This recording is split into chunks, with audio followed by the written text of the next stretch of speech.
So at the beginning of this year, I made the crazy New Year's resolution that I was gonna read one book every single week for the entire year. Now, a lot of people make New Year's resolutions at the beginning of the year and they fall off. I've actually kept with it so far and I've read over 25 books. So what I wanted to do is I wanted to share with you the 5 books that I've read so far this year that have caused our business to double over the last 6 months. Let's get to it. David Goggins, Can't Hurt Me. David Goggins is an ex-Navy SEAL and ultra-marathon runner. The dude is absolutely crazy when it comes to pushing the extent of what you can do with the human body and the human mind. This book is all about what you can do with the body and mind, but truthfully, as an entrepreneur, we all know that we're constantly trying to push our boundaries. And if you want to be successful as an entrepreneur, you have to learn that you have so much more in the tank than you initially think that you'll realize that you're severely holding yourself back. Once you read this book, you will realize that you are capable of so much more in your life, in your career, and in your business. Must read. The Richest Man in Babylon.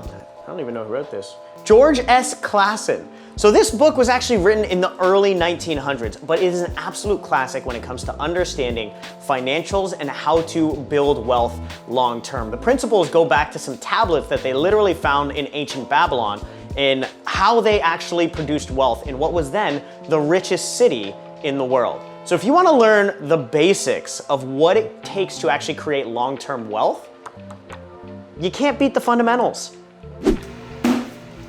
Richard Branson, Losing My Virginity. Now, aside from having an amazing title of a book, Richard Branson is the entrepreneur of a generation. He's built so many brands around the Virgin logo. It's insane, but he's constantly getting into new areas and constantly disrupting markets that need improvement. Now, of course he's a billionaire. Of course he owns an island in the Caribbean. Of course he's ballooned around the country and actually around the world in a hot air balloon. But there's so much more to Richard Branson, and there's so much more that you can learn from his biography as a human being. One of my favorite things to do is learning from people and the lives that they've lived. We all say that we can learn from our successes and our failures. Why not learn from the successes and failures of a billionaire who's built many franchises doing it his way while having a lot of fun? Now it's time to get woo-woo for a second. Power versus Force by MD and PhD David Hawkins. This book reads like a textbook.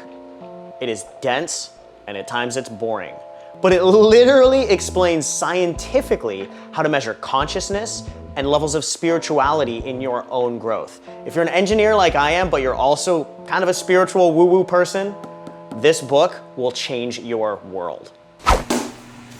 Mastering the Art of Success with Jack Canfield and this handsome-looking gentleman, Zander Fryer.